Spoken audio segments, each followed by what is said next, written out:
What's poppin', gamers? Today we will talk about humans. They are the most numerous of all the races, both among the heroes and common people. We will first try to define human, as that proved to be a little bit difficult. Then we will talk about their culture and history. So, I have divided all the heroes I consider human in 3 different types. Clearly human, maybe human, and maybe used to be human.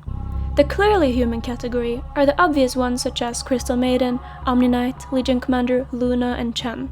The maybe human category is for the ones that look human but give me reason to think that they aren't, like Invoker, or who doesn't look human but somehow gives me reason to believe that they're human anyway, such as Templar Assassin and Drow. The last category are all the heroes that now don't look human at all, but they probably used to be.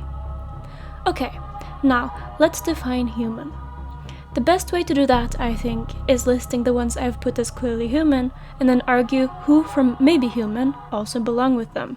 So the ones I have no doubt about are Beastmaster, Chen, Crystal Maiden, Dragon Knight, Kunkka, Legion Commander, Lina, Luna, Lycan, Mirana, Omni Knight, Silencer, Wind Ranger, and Sven.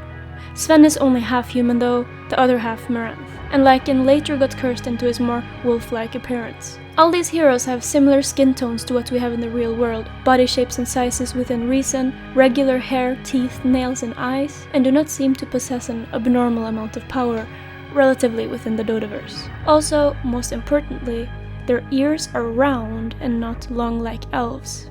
The ones I've listed as maybe human are Abaddon, Anti-Mage, Bloodseeker, Drow Ranger, Invoker, Juggernaut, Lone Druid, Phantom Assassin, Rubik, and Templar Assassin.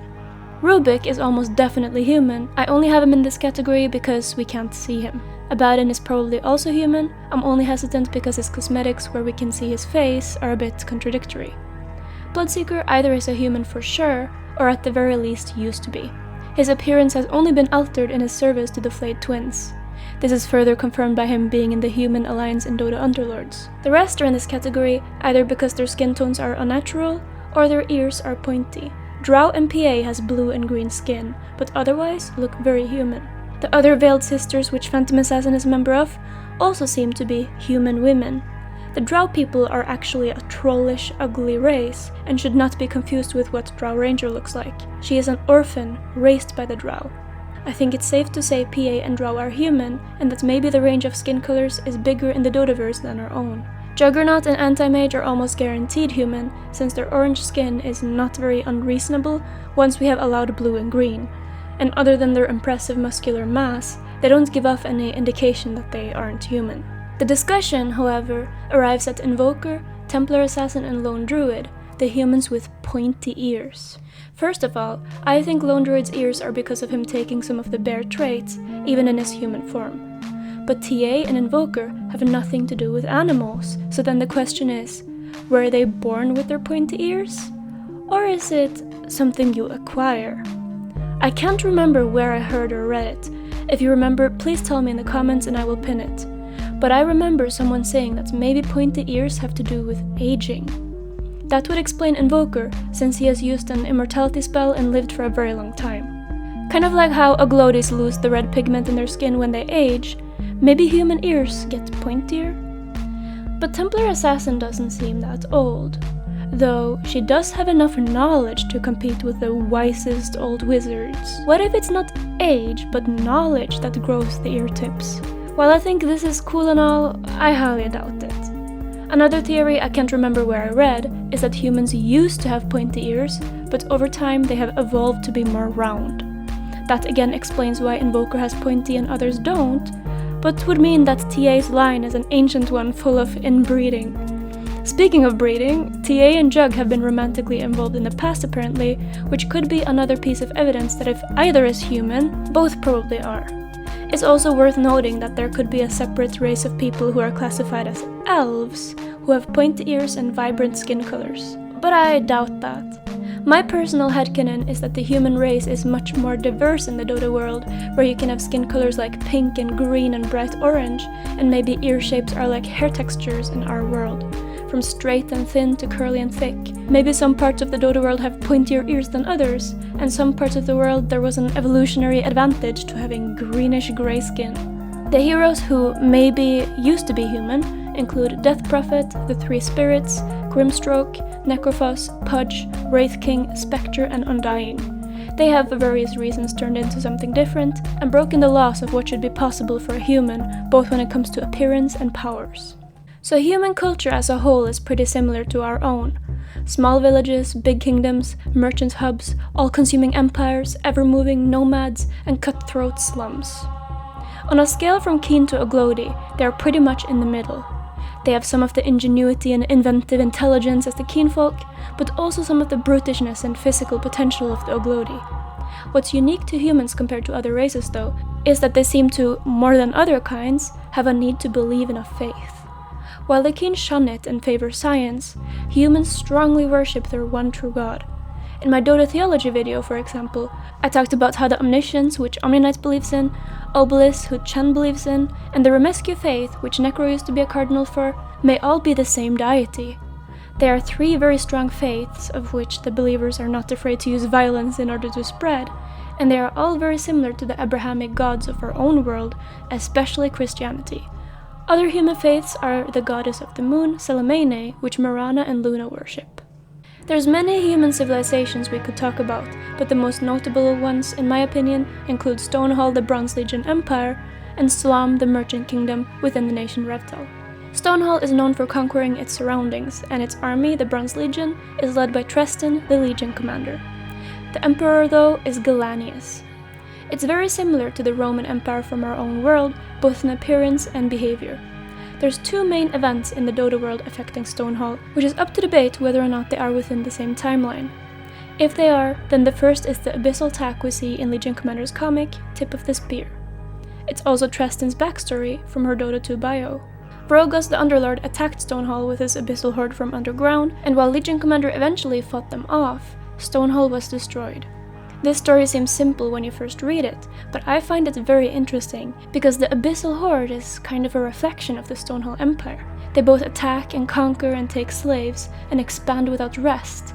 The difference is that one is above ground and the other is beneath it. Also that the Abyssal Horde looks eviler. I think this is a clever lesson about controlling the narrative, and how quick we are to choose a side, simply because either is more like ourselves. Legion Commander is no better than Underlord, but we take her side because she's a human. Anyways, in this timeline, following the abyssal attack, Treston got obsessed with getting revenge, to the point of using equipment that's slowly turning her into something demonic. In the parallel timeline, Sorla Khan and her Oglodi army, the Red Mist, is planning to invade Stonehall. In order to ambush Sorla, Legion Commander occupies the nearby village Roseleaf, which Sorla is planning to go through. However, the Vul, a dog-like humanoid race who inhabit Roseleaf, are mistreated during the occupation. Rix, a Vul serving in the Bronze Legion, rebels against Stonehall and Legion Commander and orchestrates an uprising in Roseleaf. Now, Legion Commander is fighting both Sorla Khan sieging her way in from the outside and the Vul rebelling within. The result of the battle is unknown, but I hope we will get answers in Artifact 2.0. My current theory is that Legion Commander is able to stop the Vul rebellion, but ends up losing against the Red Mist. That's because there's evidence of Rix being defeated and making deals with demons, and Dark Willow hints that the Bronze Legion was not ready for the Red Mist. But if we look at Duel, it seems like Legion Commander has the upper hand against Sorla, so I don't know. Slam is a merchant kingdom within the nation Revtal. Revtal consists of 3 merchant kingdoms, one filled with fairies ruled by Lord Sunbreeze, Dark Willow's father, one called Ironfog filled with automatons ruled by the Brasserold, and Slam, which I assume consists of humans and used to be ruled by Quertheus.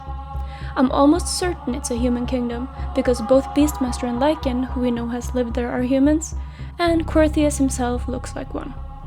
Quertheus was a deranged, crazy king who had his own personal zoo and surrounded himself with sorcerers. He was not kind to his pets or his people, and the House of Embry soon rebelled against him. The House of Embry is Lycan's family, and his father was the lord at the time of the rebellion. But they failed, and to punish them, the king ordered his magicians to turn Lycan into a wolf so they could watch him kill his own father. But instead, Lycan remained a human within, and attacked the king's men rather than his father, and escaped. His father was killed, and so Lycan is the new lord of the lost noble house of Embry. Beastmaster was an orphan working at the king's zoo. A strange wounded beast was brought in, which could speak without moving its mouth. While the king threw it away when it wouldn't entertain him, Beastmaster tended to it. As he did, over time he started to not only be able to talk to the beast, but also all the other animals. Beastmaster and the strange beast grew a strong bond, so when it died from its wounds, he freed all the animals in a fit of rage. This would lead to Quirtheus, the last king of Slom's, death. In at least one timeline, it was the Veiled Sisters, and specifically Phantom Assassin, who killed him amidst the chaos. Now Slom is searching for a new king, since they have sworn war against the Sisterhood. Lastly in this video, there is a few characters that aren't heroes, but are probably human. Vanessa from Artifact, the shopkeepers you see in-game in Dota 2, Goodkind who is Axe's companion, and Lady Ashnu and the other members of the Remescue, among others. Also, I'd like to point out that the Human Alliance in Underlords is a bit misleading. Remember that it's based on the one from Dota Auto Chess, which was not from Valve themselves. While Keeper of the Light looks and acts like a human, he is a fundamental of the universe, and as such, I do not include him as a human. There is of course much more than this to humans, such as the Cladish Navy that Kunkka is the admiral of, the Isles of Masks that Juggernaut was banished from, the Nightsilver Woods where Silamene is worshipped, and many more minor things. But those are better to watch in the individual hero lore videos about those specific humans. So that's it for this video about the humans of the Dotaverse. These are the heroes I consider human by the definition I've presented in this video. Let me know in the comments if you disagree or would add even more. As always, I hope you have a wonderful day, and I will see you in the next video.